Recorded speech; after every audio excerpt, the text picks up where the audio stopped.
Assalamualaikum warahmatullahi wabarakatuh.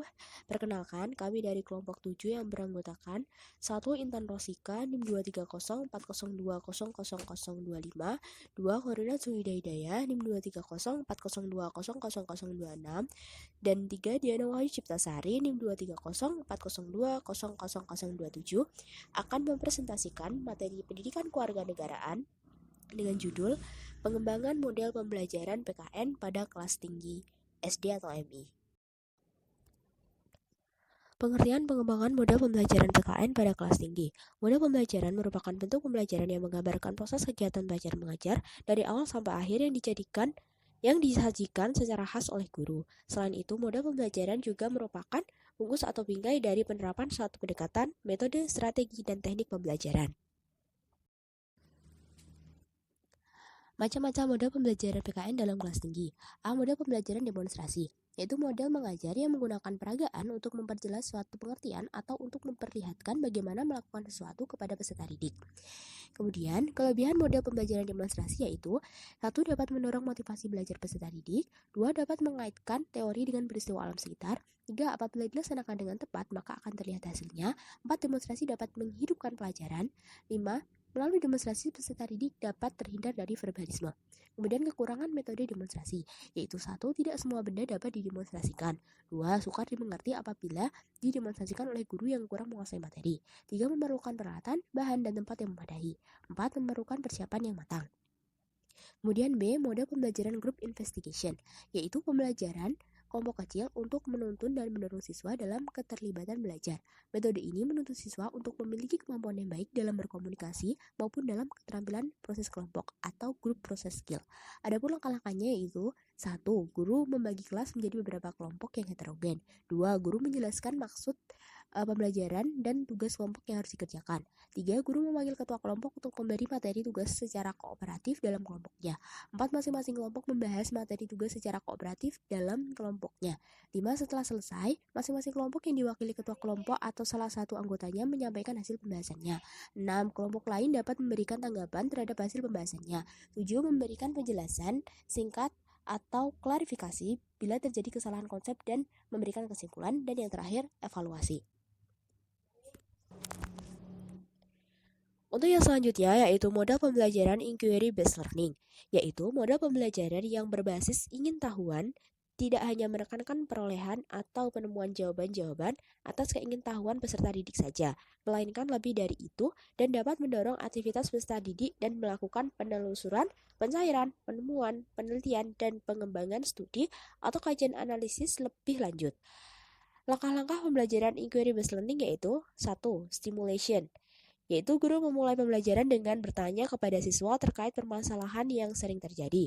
2. Problem statement, siswa diberi kesempatan untuk mengidentifikasi suatu permasalahan dan mencari tahu cara untuk memecahkan masalah tersebut. Ketiga, data collection, yaitu siswa mencari informasi yang relevan. 4. Data processing, yaitu data yang diperoleh dapat diolah dengan benar dan ditafsirkan dengan logis. 5. Verification, yaitu hasil data yang sudah diolah dapat diperiksa kebenarannya. Dan yang terakhir, generalization, yaitu tahap akhir, siswa dapat menyimpulkan analisisnya dan dipresentasikan di depan kelas.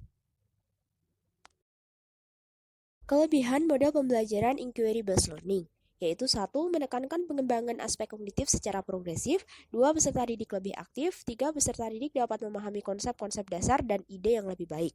Kekurangan model pembelajaran inquiry based learning, 1. Jika guru kurang spesifik dalam memberikan pertanyaan, maka peserta didik akan bingung. 2. Seringkali mengalami kesulitan. Dan yang ketiga, strategi pembelajaran memerlukan waktu yang lama.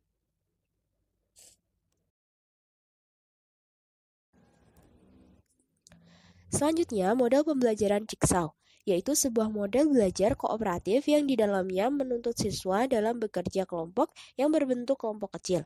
Langkah-langkah model pembelajaran Jigsaw, yaitu 1. Membentuk kelompok heterogen yang beranggotakan 4-5 orang. 2. Setiap orang dalam kelompok diberi subtopik yang berbeda. Ketiga, setiap kelompok membaca dan mendiskusikan subtopik masing-masing dan menetapkan anggota ahli yang akan bergabung dalam kelompok ahli. 4.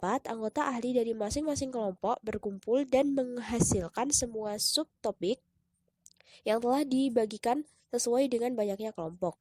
5. Kelompok ahli berdiskusi untuk membahas topik yang diberikan dan saling membantu untuk menguasai topik tersebut. 6. Setelah memahami materi, kelompok ahli menyebar dan kembali ke kelompok. 7. Setiap kelompok mempresentasikan hasil diskusi. 8. Guru memberi tes individual pada akhir pembelajaran tentang materi yang telah didiskusikan. Dan yang terakhir, siswa mengerjakan tes individual atau kelompok yang mencakup semua topik.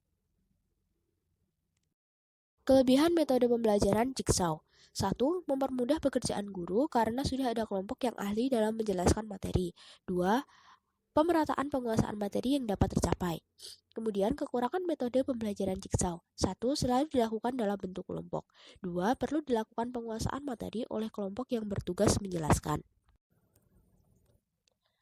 Selanjutnya yaitu model pembelajaran direct instruction, yaitu model pembelajaran yang menekankan pada penguasaan konsep atau perubahan perilaku dengan mengutamakan pendekatan deduktif.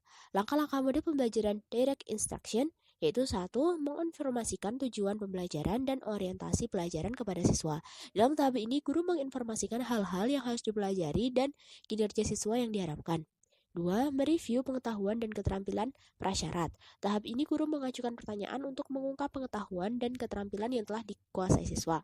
3. Menyampaikan materi pelajaran kepada siswa, menyajikan informasi dan memaparkan contoh-contoh mendemonstrasi. 4. Melaksanakan bimbingan. Bimbingan dilakukan untuk mengajukan pertanyaan-pertanyaan untuk menilai tingkat pemahaman siswa dan mengkoreksi kesalahan konsep. 5. Memberikan kesempatan kepada siswa untuk berlatih. Dalam tahap ini, guru memberikan kesempatan kepada siswa untuk melatih keterampilannya atau menggunakan informasi baru secara individu atau kelompok. Kemudian, kelebihan model pembelajaran direct instruction. 1. Guru dapat memberikan informasi yang banyak dalam waktu singkat. 2. Cara yang efektif untuk mengajarkan konsep-konsep yang eksplisit terhadap siswa yang berprestasi rendah. 3. Guru dapat mengendalikan isi materi dan urutan informasi yang diterima oleh siswa. Kemudian kekurangan model pembelajaran direct instruction. 1. Model ini langsung bersandar pada kemampuan mendengarkan, mengamati, dan mencatat. 2. Melibatkan banyak komunikasi satu arah. Dan yang ketiga, sulit untuk mengatasi perbedaan dalam hal kemampuan pengetahuan.